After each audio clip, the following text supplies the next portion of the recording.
With me this week is Chance Scoggins, a certified life and business coach who specializes in the neuroscience of success. Now, Chance blends brain science with business strategy to help his clients leverage their own specific wiring, as well as rewire any subconscious patterns that might be holding them back both personally and professionally. So let's jump into the episode. Thank you for joining me today on another episode of Hunger Hunt Feast. With me is my very good friend, Chance Scoggins.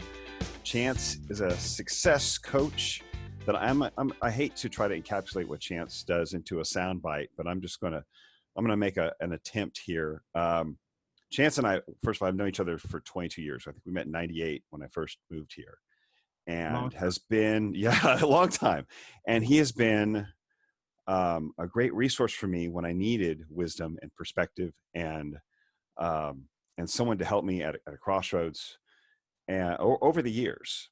And he really, with his clients, this is his profession. With his clients, I'm going to say he blends brain science with business strategy and some spiritual principles in there to help people who have had a struggle getting to a desired destination, both professionally and personally.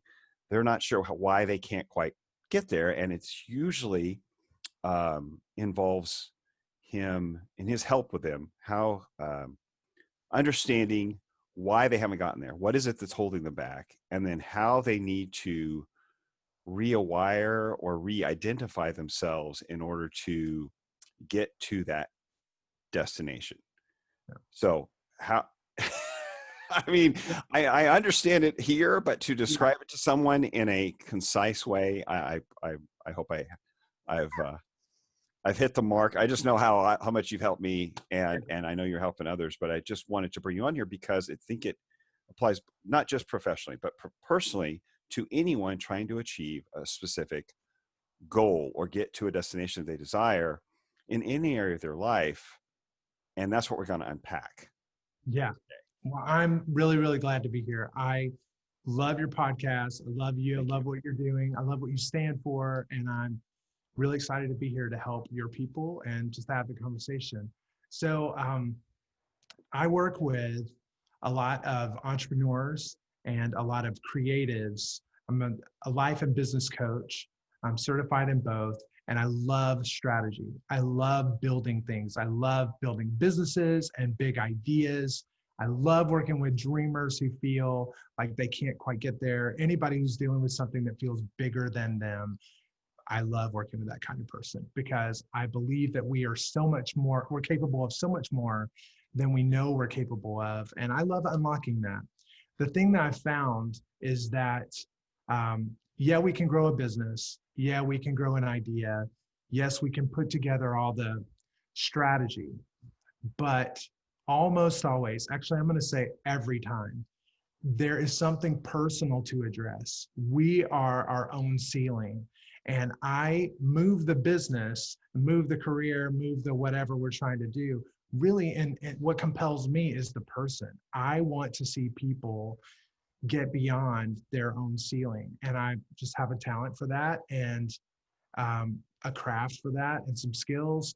And the thing that I've come to realize is that, and really honestly, if you don't hear anything else today, just know this: if you feel confused or overwhelmed, if you feel a sense of stuckness, if you find yourself spinning your wheels, that isn't because you suck. It's because your brain is sending you a notification that something is wrong. You're triggered in some way, and your brain is going to sabotage you until you get that thing fixed. So I help people honestly, I grow businesses and I love doing things like that, but I love getting people over themselves. Whatever the thing is, whatever that lockedness is, I just want to deal with that. I want to grow the person. That's great. That is definitely needed. Getting over, we've got a world full of people that need to get over themselves. Yeah. Just turn on the TV. Yeah. So Chance, plus we are great friends. This is going to be a conversation. You guys, those of you listening, you're welcome. You're in on our conversation. There's a cup of coffee between us. Yeah. But this is going to be Chance and I talking and unpacking some stuff. And it's going to be very personal. It's going to be very personal because of the not just the relationship that we have, Yeah. because that's what this is. This is extremely, extremely personal, and in the work that he's talking about.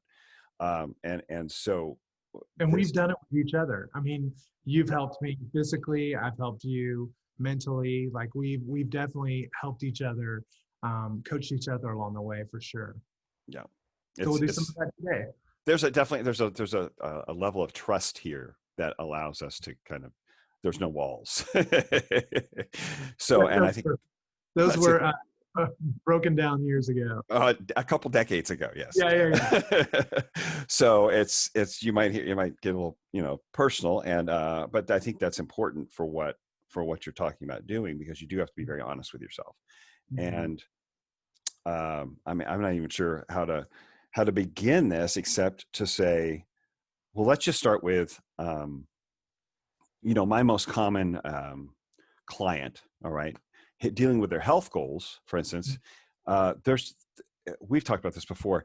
They find it difficult to stick with, right? That's typical with a diet or with a routine. Establishing a new way of eating, a new routine, a new lifestyle, is there's a lack of consistency over time where they just can't. They go back to old ways, or they're always self-sabotaging or self-comforting in a way that gets in the way of the success of reaching the goal through consistency. Right. And I think something we've talked about before, it's really not about discipline and willpower alone are not going to get you there. They are not. So here's my thing, and I know this from personal experience, and I know this from theory and just my study of the brain. When you start a diet, oh my gosh, it's going to be controversial, and some people are going to hate me for saying this, but you're doomed before you even start, because you may get results, you will get results, but the brain is hardwired. It's always going to come back to what feels familiar, to what feels safe, to what feels like you, even if that's destructive. So even if it's not the better thing, your brain is going to come back to what it knows to be you. So that's good news and bad news. The good news is that you do not suck. If you struggle with your weight, if you struggle to stay consistent, that's fine. It's fine. It's just a thing, and it's not you, it's your brain at work. Your brain trying to keep up with this thing that you're doing that's not you. So it's not a matter of discipline and willpower. And most strength coaches and dietitians and everyone in the fitness realm, they know their craft. They know how to deal with the body. But unless you're also dealing with the mind, your clients are doomed before they start. And for every man or woman who's listening, if you've ever been on a diet and it didn't work, or it worked and then you gained it back, I mean, how many of us have been there? The good news is that doesn't mean that you can't do it. The bad news is you have a saboteur. And it's your brain, and you can't get away from it. It's inside you. So your brain is going to stop you from anything that it feels might be unsafe or just not you. So not familiar. So if we can deal with fitness or really anything, and we'll take it out of these contexts as well, but just in the fitness realm, if we can start a diet or start a fitness program of some sort, and also begin to re-identify, then we have a chance at success. Not only a chance at success, like we will be successful if we re-identify through the process of the program. And if we don't, then, this is how people go get liposuction and gain it back. This is how people get the gastric sleeve and, gain it back. This is even how people win the lottery. They win millions of dollars And you know, the statistics are that over 70% of people who win the lottery 3 years later, they've lost it all. Right. And that's because the brain always, always pulls us back to what that subconscious identity is. So I'm going on a tangent here. Do you mind me kind of No, explaining go. that Yeah. in the brain? Yeah. Unpack Okay, that. so guys, you're going to love this. This is like great. So every time we make a plan, every time we formulate a goal, that's all happening up in the front part of your brain. And if you're listening to this later, like just touch the front left part of your brain. Like this helps me to understand. When you touch here, this is where most of our thinking is done. This is where language is, critical thinking. This is where all goals are made. And then so all the plans that we're making happening up in the prefrontal cortex. So that's great. All the smart thinking that we're doing is up there, and it's what separates us from all the other animals, and it makes humans amazing. But if you touch the back right of your brain, friends, this is where everything that's automatic happens in your brain. This is where your heart is told to beat. This is where your lungs are told to breathe. This part of your brain regulates everything that's automatic, like red blood count and all that stuff. It's the control center of your brain. And unfortunately for us, this is where identity is held in our brain, back right part of the brain.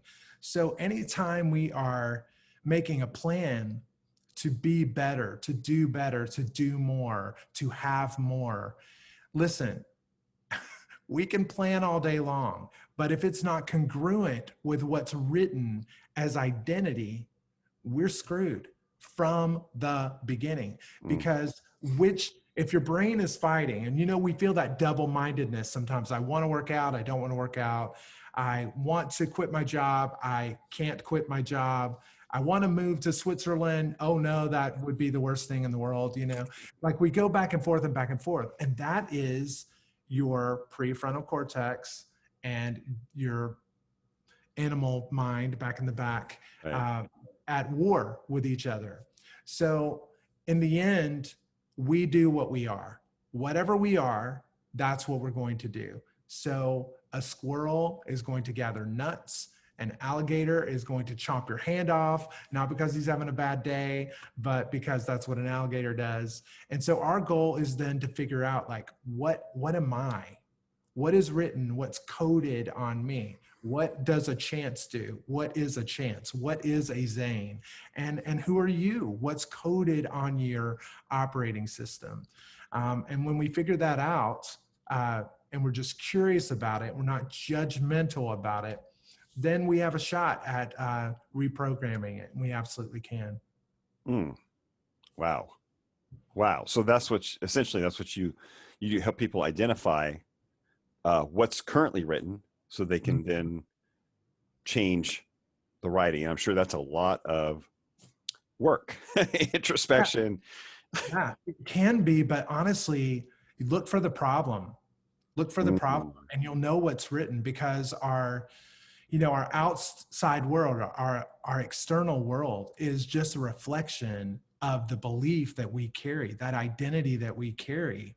Look around. If I lack money, then that's written, that's coded on me. If I struggle with my weight, then that is coded on me. And I built my life, my brain has built my external world around those core subconscious beliefs. And so, if we want to know what's written there, all we have to really do is look, like, where's success, where's failure, and what are the thoughts around those issues? And once we identify those, it's great. And most people want to avoid their problems. I'm like, let's go get them. Let's go look at them, because once you look at them, you can shift them. And if you want to succeed, if you want more money, if you want a better job, if you want a better marriage, just a better experience out of life, we need to look at those places where we're struggling and really dig in and go, why?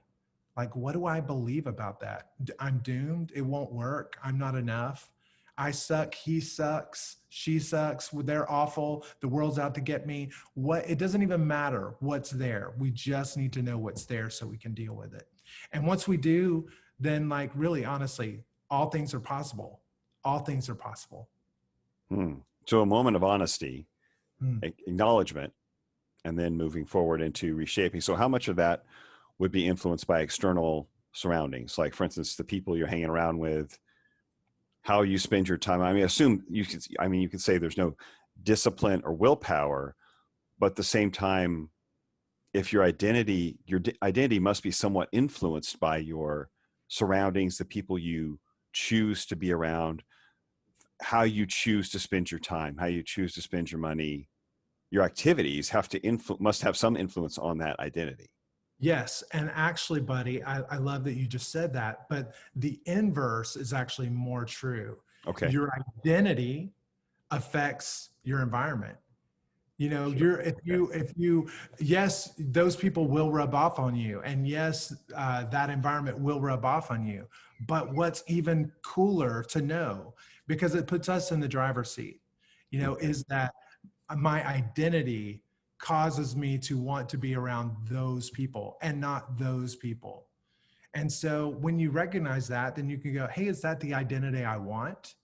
Or would I like to shift that? I'll tell you just like a little story about me.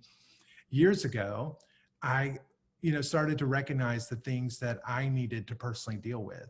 And I've got plenty of work that I'm doing myself. But one of those things was like, I know that I'm built for big things. Like I know I have a message and a mind and just a heart to help. I should be, out in front of lots of people. And I started looking at why wasn't I at the time? Why was I just a regular guy doing regular things? And I started to realize a lot of this is who I'm around. I didn't have the opportunities that other people had because I didn't have the people in my life that they had. So my brain sought comfort and sought familiarity. And so I surrounded myself and I built my life around people who had common interests and common goals and common dreams and common limitations and common beliefs. And we all just were some version of each other. And I think a lot of people do that. We tend to congregate with people who make us feel safe and who are like us. So I would just totally recommend everybody do this. Please do this. It's the greatest thing. One of the best things I've ever done. But I just created a mission for myself and just said, okay, every week I'm having lunch with someone that I don't belong with. Every week. I'm going to be with someone that makes me feel a little uncomfortable in some way, be it that they are a gazillionaire and, I'm not, they are, super fit and, that might poke at my ego. They are from another race and I don't understand, their culture and their experience as much as, my own, whatever it would be. I'm just like, every week I'm going to be in the company of someone who causes me to stretch and to grow and to confront whatever is coded on me. And especially when you're really focused about what those things can be. Like if we want to level up financially, then yeah, have the uncomfortable call, send the uncomfortable email to request someone's time, and then come in and make it totally worth their time to be there. I've done that over and over and over, and I cannot begin to tell you the difference that it makes in my life. No question. I would absolutely say get out of your comfort zone first with your people, first with your environment, and your beliefs, but just like you said, people and the external environment, that is definitely going to affect, they're going to mirror back to you your identity, just like you're mirroring back to them theirs. So Right. Yeah, mix it up. Well, I see people when they're trying to make a change that have been successful with, and in the realm that I'm working with diet and with changing up. People who have struggled with their health their whole life, but then they plugged into a community, and sometimes, like a tight community that really, feeds into itself. You know what I mean? And many times there's an external push. So they've created some, I won't say enemy, but they've created an external sort of, we're different because of this, or these people don't like us because of this. So there's a definite line, or a reason to congregate or protect, I guess you could say. But then they plug into this community, and sometimes almost, not to be critical of it, because I think they're valuable, but there are times when people go too far, or for a time go too far into it, where it almost becomes more of a religion or a faith, or they get into more of a dogma, in order to help themselves make the transition. And many times that's a transitional phase, and then they end up, once they feel more comfortable in that identity, letting off the gas a bit on the extreme. They're a little more relaxed, a little more fluid, and the science has a little more art in it, in what they're doing. But I think early on they feel that to make that change, to make that leap, there is more support and safety in plugging into a community where they're accepted, and where, like, it's being modeled for them. They can take on a new identity much more easily, many times, because the people are new and they don't know them. And so they're not having the same, like, the family member or the friend that's known you for 10 or 20 years or 30 years, who sees you the same, like you did, like they did 20 years ago, saying, what do you mean you're, so there's a way to reinvent yourself in some sense. I mean, bro, I absolutely agree. And I would say I'm a fan. I mean, I'm a fan. Get in a circle of people who push you to be something that you want to be. Like, as you were talking, I thought of examples where we all do this. We're all doing this, not just people who are trying to reach a goal, but we're surrounding ourselves all the time with people who push us to believe something. So I surround myself with, let's use politics. It's 2020. Why not? So, sure. Why not? Everybody is, for the most part, people aren't in the middle. We're polarized. And this group of people over here believes this, and this group of people over here believes this. And we then get in this uproar, arguing for our beliefs, arguing for what I believe are our limitations. And now I'm taking it out of the political realm, but like, I'm going to be crude here and say, like, fat people congregate, addicted people congregate, for sure. Wealthy people congregate, healthy people congregate, successful people congregate. We find our people, and then we argue for whatever the pack believes, and what I think, when you ask yourself why, it's like, okay, when I argue for my limitation, when I argue for my excuse, when I argue for my reason, my real reason, whatever it is, whatever the reason is that I'm being held back, or I don't have to shift, or I don't have to change in some way, if I surround myself with people who believe the same things, then we help each other not have to face the limitation, or not have to face the change. And I'm just saying, like, that's what this has been for me, is this exploration of pushing my own boundaries to get outside of the four walls of my being, how I'm being in the world, and to be around people who don't agree, aren't like me. Right. And it pushes me to believe, to decide, what is it that I absolutely will stand firm on that belief, and these other things I'm going to let them go for the sake of growth. Just because I believed it for the last 10 years doesn't mean I want to continue to believe that. Maybe that's a limitation, and maybe it's time to let that go. So, like, a practical application to this, again, this is going to be controversial. We may get letters, but okay. I have a friend, a dear friend, who was addicted to pills for 6 years, Mm. and he almost lost his life. It was a hard battle, and it was a secret. And, he was surrounded. He had a double life.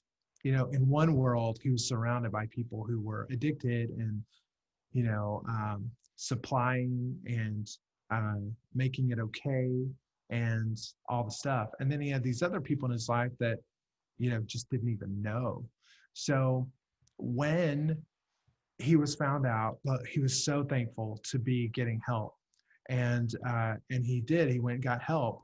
And during his time at uh, rehabilitation, he legitimately re-identified. And that's rare because, relapse rates are, it's something Right. like 99%. It's terrible. Yeah. But he's one of the few and the lucky who hasn't relapsed, and it's been years. And I believe the reason is that he completely re-identified. So all of the people that hold his previous beliefs and his previous limitations and his previous identity, those people, they're gone. They're out of his life. And then when he went to, it wasn't AA, I guess whatever the equivalent is for drugs. I'm sorry, Right. I can't remember in this moment, but he didn't like being in the room. And just like you said, it was a room filled with addicts, recovered addicts, but they're Mhm. standing up and saying, I'm an addict. Right. Identifying, I am an addict Right. currently, and it's just like, and I understand, please, everybody, I totally, trust me, I walk through this very, very closely. I understand why people do that. And if it works for you, then great. For my friend, it didn't work. He didn't like being surrounded by that label. He wanted to be something more. And he shifted, in his mind to this something more, and he couldn't go back. He just wouldn't go back to that label. And I applaud that for anybody who's just trying to shed any label, trying to have anything more, anything greater. Shed the label and surround yourself by healthy people who push you to a better thing. Mm. Wow. Yeah, I could see that. I could see what, let's say AA, for instance, where they say, they introduce themselves, say, I'm an alcoholic. And there's something to be said for acknowledging it, but as a counterpoint, I understand your counterpoint.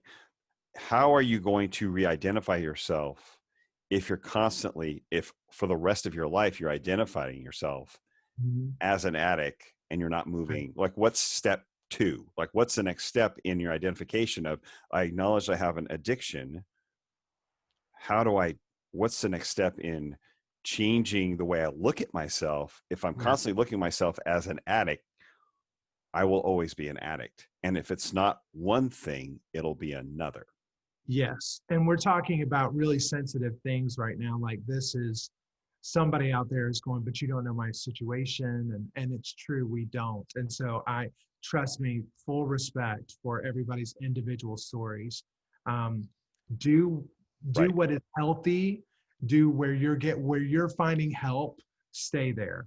But, but science shows me that the brain will always be pulled back to what is familiar. And so if we don't change the dialogue and we don't change the verbiage, we don't change the identity piece of it, like, that's what I'm saying. In small things and big things. I mean, we can just go down to I want to lose 10 pounds thing. We can just say, I want to make $10,000 more a year. It's little things. We won't be able to do it unless we believe something different. So a lot of people talk about the doing piece. I go to the meetings, I do this, I do this, I do this, so that I can be blah, blah, blah. I think it's flipped. I think we have to be something so that we can do something, so that we can have something. So the being piece informs the doing. Most people out there, they're like, hey, when I lose 10 pounds, then I'll call myself pretty. When I gain 10 pounds of muscle, then I'll call myself cut, whatever it is. if I, make $150,000 a year, then I'll call myself whatever, Successful. Yeah. Yeah. whatever it is. Um, and they're waiting for that. And until that happens, then I still hold on to this sucky identity. And we all know how that works out. I mean, for instance, like, how does that work out for you? It Right. just doesn't work. We walk around shamed and still limited and still not changing. So what I find with my clients is if we can flip the script and believe something different, be something different, then we absolutely will do something different. We just will, because a smoker smokes. But when that non-smoker re-identifies and they're no longer a smoker, they Mm. don't smoke. It's not the act of not smoking that makes you a non-smoker.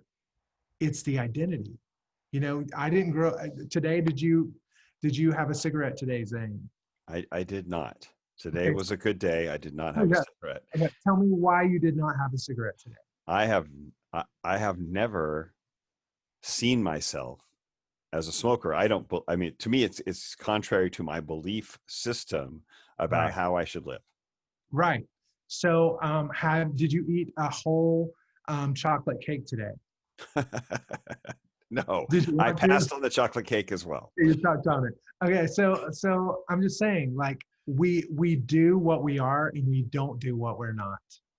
So my revolution, the message that I am like, the banner I'm carrying is, friends, you don't suck. It's not a matter of willpower. It's not a matter of discipline. People have been telling us errors, like they've been helping us, but not fully, because we just didn't understand that unless the mind shifts at a subconscious identity level, we are doomed in whatever kind of shift we're trying to make. So that can be, in anything that holds you back. And even though we're talking about things that are physical, like, I would encourage everybody to look at all that facets of your life, from your career to your marriage, your relationships, to how you parent, if you parent, to how you are in a community, to the people that are around you, to the things that you have, if you don't like the external world around you.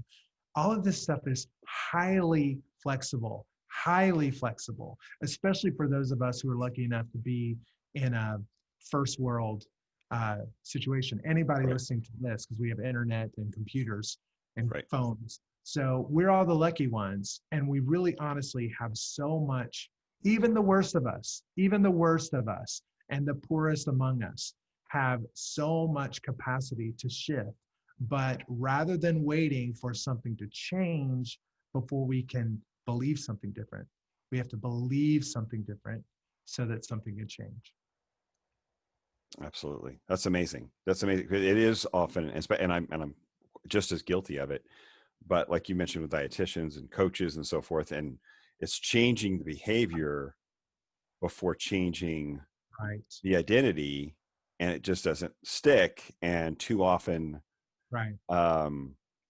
we're addressing and coaches, a lot of times dietitians, coaches, whatever, not equipped to handle that.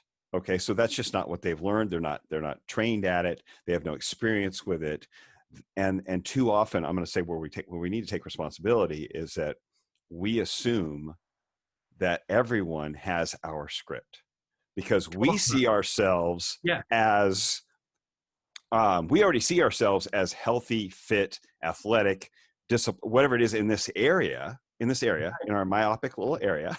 we see this little area where we are, we're good at it. And we see it as very simple. It's just what you eat. It's just a few hours a week of movement. It's just changing get enough sleep.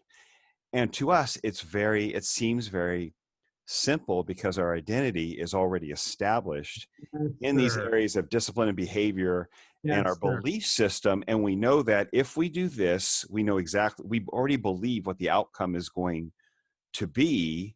And so for us, it's like getting dressed. It's put on clothes, we'll stay warm, and we won't be naked outside. It's as simple as that to to us, because we already have the script written, we don't grasp why the other person doesn't have that script. Exactly. And that, you know what, honestly, if we all just understood that and applied that, copy and pasted that to everything and everyone around us, we would not be as frustrated with other people Mm, for not understanding what we see so plainly and clearly, and we would not be upset with ourselves for the failures that we are currently experiencing. right. Like, I mean, if I work out with you, Zane, my gosh, I'm gonna like feel like a failure if I compare, but I love what you said. The script is there already for you, and it's not there for me. So it's good for me to be in someone like your company so that I can identify, so I can watch and learn. If I can do that from a curious standpoint and Mm, not from self-judgment, but if I can get there and just get in your company, and if I can ask you questions like, what is the script? What is it? Because I don't have that script. So teach me, what is that script? And we can do that with money. I, I'm veering here, but it's so good. I won't tell you the whole story because it's too long, but long story short, I met a woman who had just turned 50, and we were outside at an antique event, whatever, those little buy trade things. Um, this woman was dressed in shorts and a tank top. Like, there was nothing special about her. But when we got into conversation, clearly this woman was loaded. And she didn't like hold it out there. I saw it. I found it. We really hit it off. Like, I genuinely thought she was so cool. And she was saving my kid from um, poison ivy, which my 2-year-old at the time was playing in. So it was a nice little conversation, a little happy little interaction. So we became friends. And this woman, my wife and I took her to lunch, and we just asked her, like, teach us. You know something we don't know. And rather than being intimidated by that, and rather than thinking that she wouldn't care to tell us, or that she wouldn't have time for us, we humbled ourselves to get in the company of someone who we had no business being in her company. And she made us so much better. She showed us how she budgets. She showed us how she puts out her finances. She showed us how she invests. And we copied a lot of what she's done. And our life is far better for the difference, for the change. And it also messed with the script of like, I don't belong with those people. mm, I do belong, because she came, and not only did she come to lunch, not only did she say yes, she came with expectancy and creativity and like sense of urgency, because she wanted to be heard, and she knew she had an audience of people who cared about what she was saying. So she brought her A game, and she really wanted to help us. And now we left with an advocate, and she invites us to her Christmas parties, and we've met friends around her. So do I belong? Absolutely. I absolutely belong. But I didn't think I did. And mm. as long as I didn't think I did, I stayed out of the company of people who were better than me, more experienced than me, farther along than me. So just to bring this back around to the work I do, guys, there have been so many clients who come in saying, yeah, I'm looking for a strategy to blah, blah, blah, or I'm looking for clarity on so-and-so. And in the end, no, you're not. No, you're not. You're looking to rewrite your script. You have to do that from the inside out. We're not going to change our external world until we change our internal world. And that's external, meaning our body as well. We're not going to change our body or our financial situation, who our group is, where we belong, where we don't, until we shift our internal dialogue. So, Zane, since there are a lot of people here that are listening, that their script is jacked in terms of their weight, or their body, their self-image. Can you help us? Because, man, I want to know, like, what is the script that plays for you? You say, you already have that, it's automatic for you. what is it? Like when you pull up to a gym, I mean, do you know that like so many people are scared to death just to even drive into the parking lot of a gym because they're so triggered because it's not where they belong, supposedly. So that's not how you feel. So will you take us through a workout Oh, and tell us like, what do you believe? well, wow. I'll say this. It's definitely been a journey in that. But with, if you want to say, with layers of, of my journey in that helped me get to a point where this is who I am. Right. But high school, I was not, I played a sport a couple seasons, but I was not super athletic. I was not especially, fit necessarily. Um, it was not a part of my identity or my life to be athletic or work out or any of that kind of stuff in high school.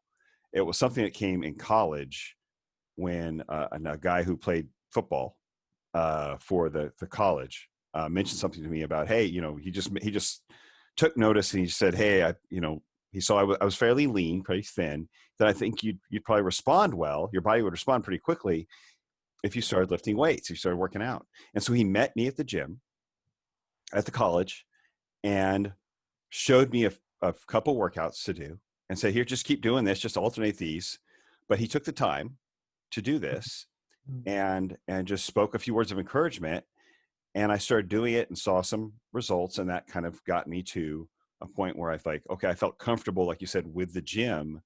Whereas before it was something I really didn't feel comfortable doing. I really did not feel comfortable walking to a gym in high school around the other athletes, or even going to the local athletic club type thing where my parents were members, and Right. and I really felt kind of lost. And so once he kind of gave me Wow. this plan and a few words of encouragement, I just started doing it, and saw some, like I said, some results, and that encouraged me. And it was something I wanted, but it wasn't something I thought I would be. I never had any experience of being real successful with. I was always kind of a very thin or small, and I put some weight on, and then some muscle weight, and got a lot of compliments, and I think the compliments reinforced, and that sort of snowballed. But that was very early on, and it was but I think it was much later. Okay, I'm going to Maybe stop you. I'm going you're to gonna stop stop you. me. Okay. Stop you. And then because I think we can help people here if we dig just a little bit deeper. Okay. You just told me what happened. You just told me about the doing Yes. piece. Yeah. And you did touch on it because you said prior to that, I didn't believe that I belonged. I was uncomfortable around other athletes and blah, blah, blah. And then you said that, getting compliments reinforced something. So that's a good thing. But something was there. You began to believe something different that got reinforced when people complimented you. So I wonder, like, was it when the guy said, hey, I think your body would respond well and you should do this? Do you remember? I mean, I know it's been a while, but do you remember like that initial thing where you like, I can't do that? Or, wow, somebody sees that I can do that. Maybe I can do that. What was the story that got your butt to the gym those first times when you were uncomfortable? Uh, I think it was, well, he was a walking example. I mean, like I said, he was a football player, probably like a running back kind of body. So very lean, muscular. I figured he knew what he was talking about. Mm-hmm. And he was willing to meet me there and show me something, which I was just always kind of a learner anyway, kind of an eager to learn person. And it was something that I think I wanted, but always felt was a little bit out of reach. And so I don't know if it was just the fact that he was willing to take the time Right. to pour it into me and kind of show me a couple things, but um, there was definitely a switch there where I didn't feel like, oh, I don't belong, but it was like that somebody saw something that Right. I hadn't seen. Right. I So think then maybe just for anybody listening, maybe this script then is maybe I can. I thought I couldn't, I thought I didn't, I thought I wasn't. But actually, since this guy knows what he's talking about and he's seeing this in me, maybe I can. And maybe that's enough for us to make the shift, is Mm. just like, you know, Hope. instead of I can't, yeah, instead of I can't, it's like maybe I can. So for anybody who's struggling out there, just to get your butt on the treadmill or to get in front of the weights, like it's like maybe it won't kill me. Like maybe it won't. And honestly, that's like funny, but it's like someone out there, the story is, if I do this, I might die. Like it's that serious in their mind. Like I can't push myself to that. My body won't be able to do that. So I can't, it won't work. Not me. That's for them, not me. You know, just operating from this new script or this new idea of maybe I can, maybe it's not doomsday. Like that is a great starting place. And it started you. And then he showed you what to do and you followed it. And somewhere along the lines, you're starting to say, this is working. So now that's a new script. You Right. know, this is working. Like I'm getting bigger, I'm getting stronger. And that's what we can all adopt. I'm getting stronger, I'm getting leaner, I'm getting, you know, whatever else we want, I'm getting healthier, you know, and then you were noticing that about yourself. And then other people noticed it in you as well. The problem is when we're looking for external Reinforcement. reinforcement, not even reinforcement, but like noticing. It's like, Mm. it's not true of me until somebody else tells me I'm thin. No, we notice it first in ourselves and we hope it to be true. And then someone else comes around and they say, hey, it's true. By the way, you're awesome. You look awesome.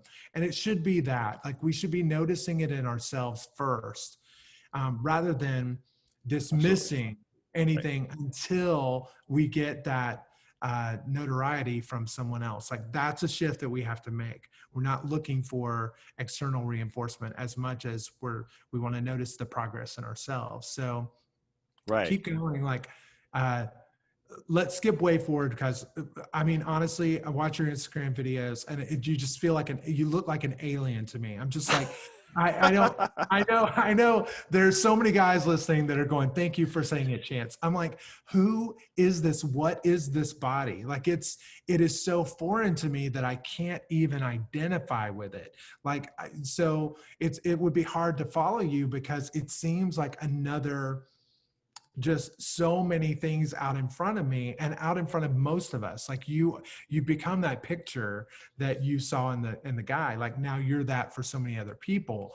And so, you know, again, because the brain seeks what's familiar, we run from Mm. the people that we're intimidated by, which Mm. is why a lot of people, especially a lot of men, will not put themselves around you because you just reinforce all their insecurities. So what I would love to know for all the guys out there is like, honestly, what, I don't even care what you do. I care who you are in that moment when you are like doing the third rep. Like when I see you do your third set, Oh, you know, when you're just like pushing yourself to the extreme, what is the story that is playing in your mind? Because we need more of that story in our mind. well, you know, I want to be real honest and say I am, there's people out there who I see on social media or I've seen in the gyms and they work a whole lot harder than I do. Mm-hmm. But the crap they put in their mouth is holding them back a little bit, or just, you Yeah. know, that's just what they're really into it. I really don't spend that much time in the gym anymore. And I have my own little space in my garage that I spend a few hours a week. It's a very intense, you know, half hour here, 45 minutes there. And my whole shift has been more towards diet and helping people with just living healthier. I'm not trying to turn people into bikini body, you know, fitness models by any stretch. I'm just trying to help them live longer. Mm-hmm. And I think in that, as I, you know, matured through 20s and realized it's not all just about, you know, shoulders and biceps and looking, it's about my long-term health. And so Mm-hmm. the big part of what motivates me is, it's twofold. It's one, knowing that I can greatly influence my health span, or the amount of time that I feel good and healthy on this planet, or the time Yes. that I have, by my actions. And I believe that every 100%. And I know I can help other people do that, but on the counter to that is that the information out there being told to people from the mainstream diet advice is upside down and backwards, 100% wrong, and making people sick and unhealthy and dependent on medications to manage their health. Mm-hmm. And to me, that makes me angry. So it started as a seek out truth, like what's real, what's the real answer? Because when I started trying to help people, it wasn't working. It just wasn't, what the standard stuff doesn't working. And I really had to dig deep in to find out, well, what does, and realize just how wrong and how much misinformation is out there. And so I think what drives me is finding that truth and then helping other people own it for themselves or see it for themselves and be able to manage their own health. That's a passion. Right. And so that passion creates a sense of responsibility in me. Yeah, man. Okay. I freaking love everything you just said. And I know it to be true for you. Mm-hmm. And you're such a great model for us in that way. And such an incredible, just a vast, you're like an encyclopedia of the body. Like you really do know so much. And I really appreciate the resource that you are in that regard. I'm going to challenge what you just said. Okay. In a good way. Like, I mean, honestly, literally for the listener, because your brain just did what all of our brains do. Okay. Sure. And I think it's awesome that you gave us this example because we're all doing it all the time. So I gave you a scenario that said, like, when you are in this moment, you know, what is the script? And you took me through something that really was about your passion and about your why you do this, Mm-hmm. and what you believe about the industry and all, but not like who you're being in that moment. And that's what we all do. We all do it because we are conditioned to think from our prefrontal cortex. Like, let me reason, let me list, let me make my case. That's what we all do. And so most of us are doing that from a negative standpoint where let me reason, list, blah, blah, blah. Let me tell you all about my problem or my reason or my excuse or whatever. And so we go into my why, you know, and what I want to get to is the who. Who are you being? Okay, so in the moment, like somebody is applauding and somebody's like really happy right now because they're having a breakthrough. Like someone is getting it right now that their mind is so conditioned to slip into doing versus being. It sounds so much more, it's so much more American. We can do it. You know, it's just Right. like do, have, you know, grow. I'm here to tell you, as passionate as you are about everything you just talked about, I want to get everybody away from the doing until they've looked at the script. What is the being? How are you showing up to your life? How are you showing up to your day, to your family, to your work, to your finances, to your body? Who are you being in these things? Because until we can adjust those and adjust the scripts and adjust the beliefs, then we are screwed. And whatever progress we make will be temporary and fleeting. And we will find ourselves back where we are, having wasted time and sitting in a sack of shame. Like we're just gonna be sitting in like, crap, I worked so hard. I know someone who just lost 100+ pounds. Probably, I think she lost like, I mean, it was almost 150 pounds. I think she lost, gained it all back, every bit of it back. And I'm like, how much did she do? I mean, what, all the things she had to do to lose all that weight. I mean, she was so consistent. She was so disciplined. She was so amazing. But when she got triggered and when things got hard and when she was tested, her brain went, I know what to do. Let's get back here. Let's just eat everything. Let's cut off from everybody. Let's go be unhealthy because that makes us feel good. We know how that feels and we can control that. So that's what's happening to guys like me and everybody else in comparison to you. Like, you have a script running in your brain that the rest of us do not have. So I'm going to ask you again, in the moment when your body feels like it can't go further. Actually, let's just say when you walk into the room and you're fresh, what do you think in that moment? What are you thinking in that moment? Wow. How do you feel in that moment? Wow. That's a tough question. I think I've had the script so long, I don't even, I would look at it. I'm going to play some scenarios and you tell me, and then fill in the gaps. Okay. I would think that based on other things you've said, even in this talk, that you're like, I'm going to be better on the other side of this. Oh, for sure. I'm not going to be here long. I'm going to make the most of this time. I'm going to work my butt off for a very short amount of time, and I'm going to be as efficient as possible in the next little bit. And my body's going to get dividends for that for the rest of my life. There's a script, there's an automaticness to things that you just know this when you walk into a gym. And what are those things? Oh, I would definitely say the efficiency. I mean, I'm my reflex, and you called me out on that, and I'm a little stuck there. My reflex is my why. I think I want to go back to the why, or what drives me. Well, then that's cool. Let's go to how. How do you get to that why? Because I am going to this, because I am this. What are those? How would you, if you're like, I am, or I will, what? In the moment. You're saying when I'm walking in there. I am. That's a great question. I'm struggling.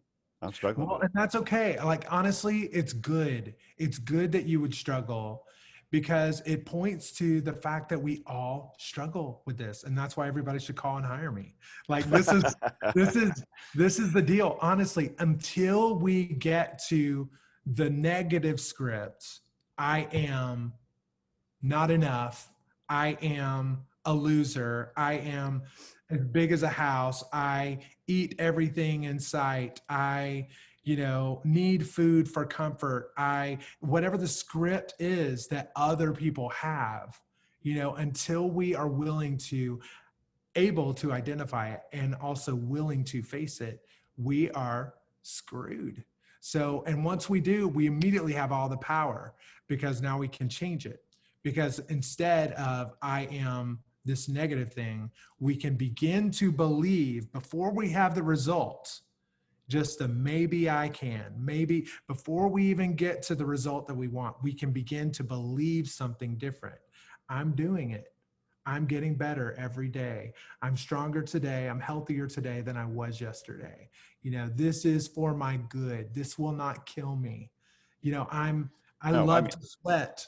Like, that's something that's not me. But I tell myself that now, like when I'm active, I'm like, I love to sweat, because when I was younger, I didn't like to sweat. And that was like a script for me. Ooh, gross. I don't want to sweat. Now I'm like, no, I love to sweat. I love to push my body beyond where it's comfortable. That used to not be my script. So you have a script, and I would challenge you. Maybe you could put some in the show notes. Well, I know I'm trying to think through as you're saying this. It's like, I know I'm adding, to me, it sounds like, is this my why? Yes, I'm going to go in there and be as efficient as possible, because I have other people, I have other responsibilities I answer to. I know I'm adding years to my life. I know I'm great. Excellent. That's a great one. I'm adding years to my life. What else?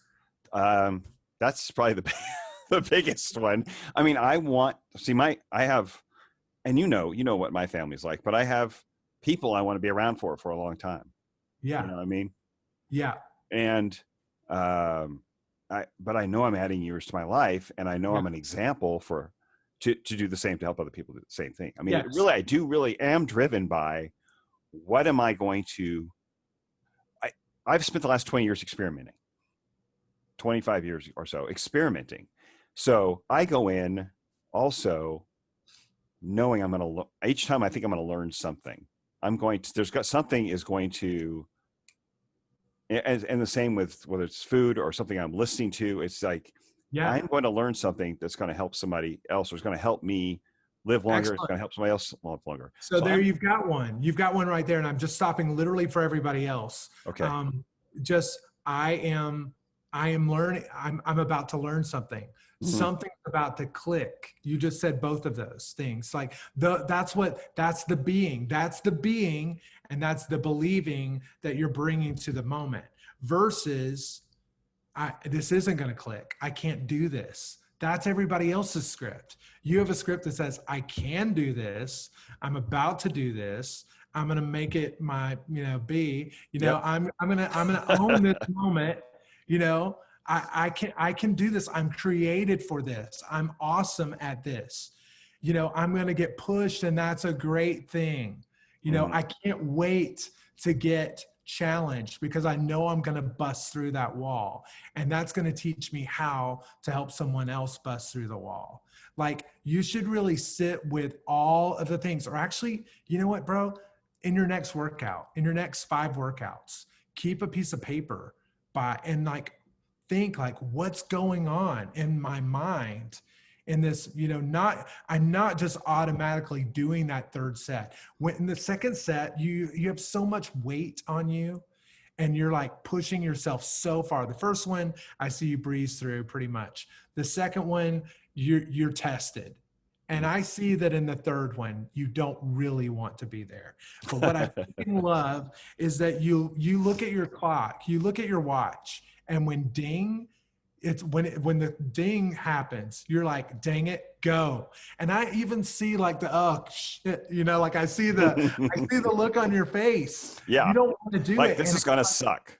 And I just love it. It's like this may suck, but like this is where all the benefit is, Yeah. right here. This is where I get the greatest benefit in this moment.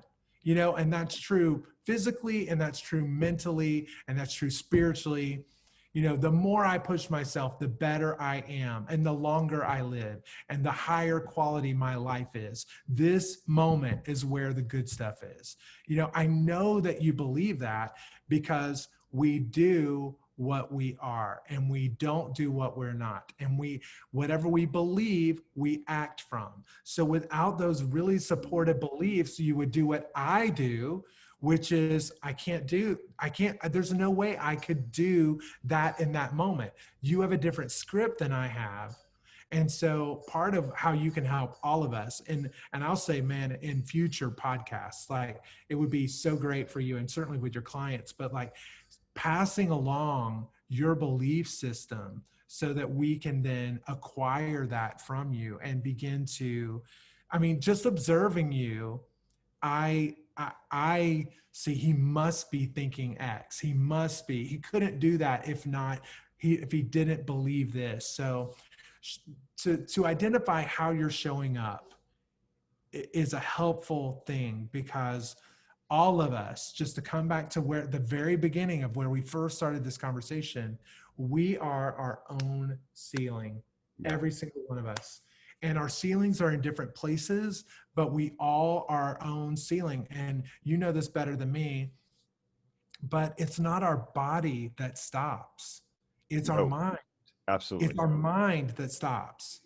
And that's true, guys. Like that is true across the board in everything that matters, in love, in money, in career, in social status, in all things, in things with God, in everything, and certainly physically.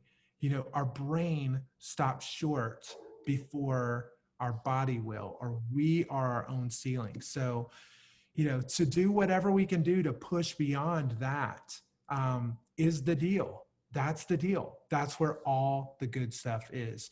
So I just want to speak to people who are like me out there for a second. Just, Okay.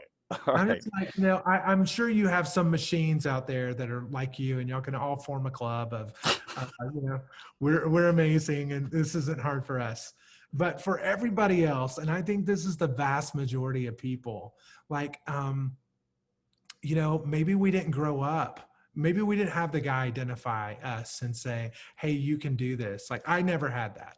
I never had the guy who said, let me show you how to do this. Consequently, I don't know how to do all the things that you know how to do. I never went and learned it because I told myself I don't belong. And I found another place where I did belong. So I do definitely belong did. over here. I did, and it's all good. It's all good. But I found my place over here. I went and did this, and I rocked this, but I avoided this thing that made me uncomfortable. And I believe that that is the story of everyone who's on a yo-yo diet today. And they are trying to get control by doing. And I know that they can't. So my friends out there, forgive yourselves for the willpower that you didn't have and for the discipline that you lacked. It wasn't your fault. Your brain was sabotaging you the whole time because it is working and operating from a script that has long been programmed in your brain. So your brain is a supercomputer. It has an operating system, and that operating system is not anything that you're thinking in your rational mind, in your prefrontal cortex. It is habitual, reinforced experience over and over until it became a part of you. You are this, you can this, you're not this, that's too far, you can't have that. Friends, I came here, I said yes to this time because I hoped that someone out there who was struggling would listen to this, and then I could tell you, it's really not your fault. Your brain is your brain. But regardless of if it's your fault or not, it is your problem. It is your problem. And you are 100% responsible. And I am 100% responsible for my problems. Whether I have a good reason, a good excuse, whatever, doesn't matter. This is my body. This is my life. This is my job. This is my situation. And we are responsible. So it does us no good to keep spouting all the things we can and can't do and all the reasons why we can't have the life that we want. Instead, friends, build the script that you want to live from. Build the script for the marriage that you want to enjoy. Build the script for the money that you want to have. Build the script for the influence that you want to have in the world around you. Build the script and be from that script. Maybe we have a part 2 sometime, and I can tell you guys all about how do you really, really, truly get your brain to accept that new script. But I would say right now, it's enough to build the script, and Right. Give us some example of how you build that. Like, what would be like first steps of building it, just to give people something that's to great. work with. Thank you for doing that. Okay, so it's so much easier for me to say to not build the script that I want, because that's so hard. I don't know what I don't have that script, so I don't know what to say. Right. But instead to say, what do I wish wasn't true of me? So what would I want to change? So in terms of money, I have a number, and I'm going to make it outlandish. I'm going to say $1 million so that nobody thinks, compares their number to my number. But I'm going to say, like, I earn $1 million a year. I earn X amount of money. That's not my truth, but that's the script that I would love my life to operate from. Okay. So maybe that, I, and we'll talk about things, but everybody, hopefully this deep in, that I'm not sitting here trying to attract a Mercedes to myself. It's not about that. It's like, okay, I earn this. I enjoy hanging with this type of person. My life is filled with this kind of person. Well, I might get to that by saying, I'm surrounded by negative people. Everybody at my work just complains and complains and complains. So I might flip that script and say, I'm surrounded by people who are grateful and pull me up. I am surrounded by positivity. I make room in my life for people who are happy and well-adjusted and make me better. The people around me pull me up rather than pulling me down. The reason why that's important, I'll give you an example. If I have a script that the people around me pull me up instead of pull me down, and then I have an interaction with someone in reality who's pulling me down, perhaps I walk away. Perhaps I don't engage. Perhaps I notice for maybe the first time, in a long time, that I'm being mistreated and that this is not the life that I choose to build, And when you start doing that over and over and over, versus like, okay, I'm fat. If somebody's like has the script of I'm fat, what do you do with the script of I'm fat, except for sit your butt down and eat Cheetos? Like, if that's the script, it feels so defeating. Right. I have a friend I had lunch with yesterday, and he said, it's like I'm carrying 50 pounds of potatoes around with me everywhere I go. He's like, I can't even be active. I can't even, I can't do it because my body would give out. It wouldn't be able to so-and-so. I can't even get motivated because blah, blah, blah. And I'm like sitting there going, this script is Right. terrible. Self-destructive. Yeah. Self-destructive.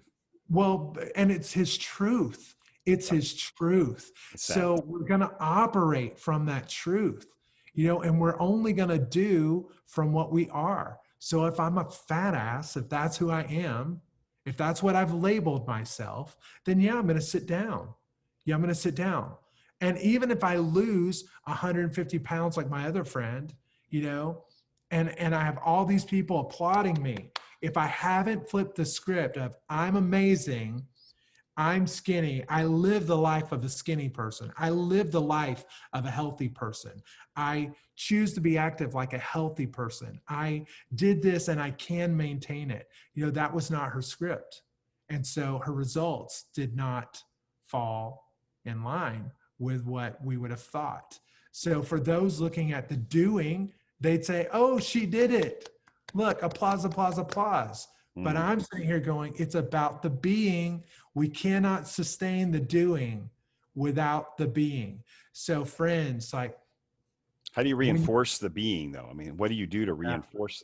I mean, is it writing it down? Is it sitting alone and having this conversation? How do you, when your surroundings, when your physicality, when your bank account is telling you a different message? Yes. This is so good. And how do you change that message in your head? I mean, so, and just not to occupy all this, but I mean, what occurred to me, and I haven't connected the dots on it, but it's a real simple example. You and I have heard it before. Everyone's heard it before. When you start shopping for a particular car, all of a sudden you see that car everywhere. Okay. You haven't bought the car yet. You haven't even, maybe even, shopped for it yet, but you think in your mind, I want a, white Honda. Next thing you know, you're going to see white Hondas everywhere. And I think because you've created a script that you're looking for a white Honda, and then you'll start to see it, and you'll just like those people or the opportunities, like you mentioned, that are positive and that would reinforce those things. If you've created that script, you will start to see those and be attracted to them, and you'll notice them where you didn't notice them before. But prior to that happening, you've already made up your mind you're going to buy that white Honda. That's a script that's written, right? True. So how do you go from, your old jalopy to the new white Honda? So how do you rewrite? I mean, just like when everything around you is saying it's not true. Right. Okay. Wonderful question. Wonderful. This is bigger than we're going to be able to cover in this moment. I And I know. don't want, it's okay though. It's okay. We will, Yeah. we will do it. We will do it. I'll just say we're deep enough into this conversation that I know I can't go on for 30 minutes about this. And it really Okay. does deserve 30 minutes. Sure.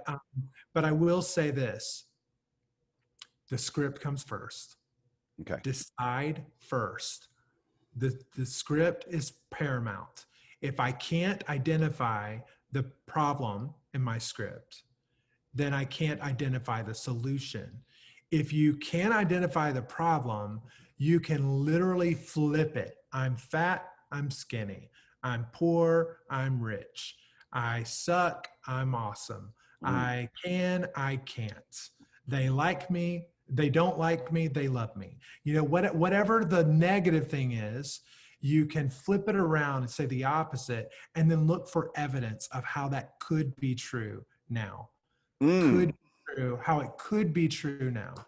You know, so let's use I'm rich, I'm poor, I'm rich. Oh gosh, I'm so poor. It's 75 or 8% of Americans are living paycheck to paycheck. So there's no savings, you know? And so that's crazy. That's like a terrible stat, you know? So I'm poor. It's so hard. Money is so hard to keep. Money is so hard to find, you know? Okay. Money is easy to find. Money is easy to make. You know, I can have more. I'm capable and I'm worth having more. Start with the script. Okay. Then you go, okay, Chance, I've got this amazing script. What am I supposed to do now? Awesome script. None of it's true. I still have $13 in the bank. I still have blah, blah, blah. I would argue that you have $13 in the bank because you have been holding the script of I'm poor and I can't, and I'm not worth X, and you've been operating from that belief system, and now you have $13. So change your script and you will change your circumstances. I have experienced that. I have more than doubled my income in the last few years by playing with this idea. So it can be done. I see what you're saying. So in other words, you're planting a seed with the script and you're watering it and you're giving it time to grow into lifestyle. And it will take some time, but also there will be some immediate changes, just like you said earlier about the gym, going in the gym. A switch did get flipped. You know, there was a flip, you know, and that will happen. If you can identify it, guys, as long as it comes down to beliefs, here's the awesome thing. You're in charge of your beliefs. No one is believing for you. No, you're the only one who, so even if your mom told you you're ugly and you're terrible and you've got bad breath, you know, like whatever it was, your mom did so-and-so, your dad did so-and-so, and they impressed X, and you've been living underneath this thought system that was given to you. Fine. You are in control of your brain. No one else is in there. And the moment that you decide and you give your power to a new thought or belief, then it will shift. It will shift. So then people are going to go, okay, so now I hear you, and you're saying, I've got to have a new script, and I've got to give that my energy. Yes, okay, my thought, my time. Okay, but how then, Chance, do I make it automatic? How do I make it a part of identity versus like some stupid affirmation or fortune cookie or bumper sticker? You know, like that's the thing that for me was such a discovery. It's like, are we talking affirmations? Are we talking positive thinking? Because that doesn't work. You know, that my experience doesn't line up with that. So yeah, it's not until it's a part of your identity, you know, again, you're screwed. So it just is true. And it's not something you can answer in 5 minutes. It's not a soundbite answer. Just like I would say, health and fitness is not a soundbite answer either. I mean, I will say that I can help people do it. And if people want to go on that journey, I absolutely can teach them, and it doesn't take long. It's more than we have here, but I will give this little bit. And it will hopefully make people go, okay, all right. Okay. Just so you know, like where to point your boat. Okay.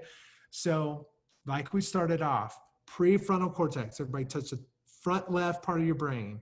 If I'm thinking this, affirmations, positive thinking, language, it's all front left brain, okay? But the being part is back right, okay? So if I want to get it to the back right part of the brain, I have to speak the language of the back right part of the brain. And it so turns out that the front left loves language. The front left loves reason. The front left loves a plan. The back right doesn't care about it at all. It does not care one small bit about any of it. It loves pictures. It loves dreaming. It loves daydreams. It loves, it literally is the part of your brain that's dreaming when you're asleep. So if you replicate a dream and you put yourself like, I'm healthy, like this is one for me right now. I don't identify to myself as an athlete. You know, that's not me, but that is something that I aspire to. And so as I, you know, as I shift and grow and change myself, the thought is I'm an athlete. And then to make myself, I'm an athlete and I love to move and I love to push my body beyond what's comfortable. And I'm awesome when I'm being active and I can do all these things. And I love great food and this other food is poison for me. These are parts of my script right now. And then I have to imagine myself being the athlete. Sometimes I put my head on your body and I'm like, I'm in the gym and Zane is out there doing what he's doing, but it's me. Like I daydream as if I were doing what Zane is doing. Now, is that actuality? No, but that part of my brain does not know. That's the great thing. If your brain, if you're flying or if you're falling in a dream, it's very real for you. Right. I'm flying. You don't go, oh no, you're not really flying. You're dreaming and your brain is going, awesome, this is great. You know, if I'm falling, you wake up in that panic. Right. The adrenaline pumping through you. It's great news because that part of your brain, back right part of your brain is just, it's on full blast and it's in charge and it's going, this is real. So whatever picture you feed it, it will accept as real. It doesn't have to be true. So screw what the truth is, what is helpful. Forget what is true. Feed your mind what is helpful. I understand that I'm feeding my mind ridiculous thoughts that are beyond my capacity currently. That's okay because my brain, not my prefrontal cortex, which goes, Chance, let's get real, you know. That's what's happening in my prefrontal cortex. But the back part of my brain is going, I love this.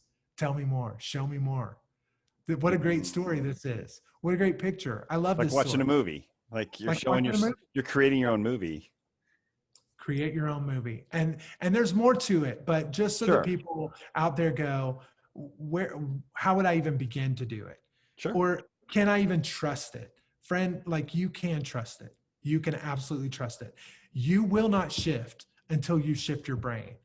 And if you shift your brain, if you try to shift your brain, and if you try to shift your actions via some stupid affirmation or some Bible verse or some positive thinking, some rah-rah moment, you know, whatever, there will be change, but it will be temporary. Because your brain will always come back to what is written, what's coded. And so we have to speak just like a computer. You're not going to tell a computer, hey, do it right. Do what you know you have to do. You know how to do it. Like you have to code the computer and you have to speak a very specific language to that part of the computer. If you don't enter in this code, you will not get X output. And the same is true with your brain. You have to work within the confines of your brain and how it receives information. And because we understand the prefrontal cortex and we're very comfortable in it because while we're awake, it's on full blast, you know, we try to change from that part of our brain and it doesn't work. Awesome. Thank you. That's great. I mean, I think that's visualization has been used for decades by athletes to get to move forward. I mean, that's not even, and it makes sense that we should be doing that for every area of our life that we want to improve, to see ourselves there.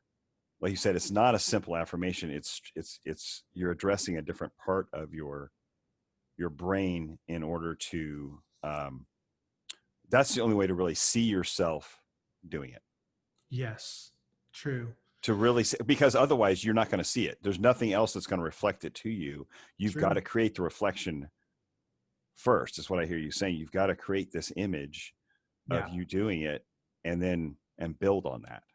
That is true. So your success in literally any area of your life, and we've talked a lot about physicality here, but guys, like, my passion is purpose. My passion is that you would be in the center of who you were created to be, you know, who you're on this earth, the gift that you're here to give to the world around you. That's my passion. And that's harder than just getting your body in line. You know, it's so much bigger, you know? So I just want to say, in all the areas of your life, career, financial, spiritual, relational, all the things, your life is, and your world and your experience is reflecting back to you who you are, what you think, what you believe. And the good news is it's 100% flexible. All of these things are flexible. Be transformed by the renewing of your mind. As a man thinks, so is he. Whatever is this and this and this, whatever is good for you, think on these things. And when you make those shifts and you work with your brain, you can have a better life.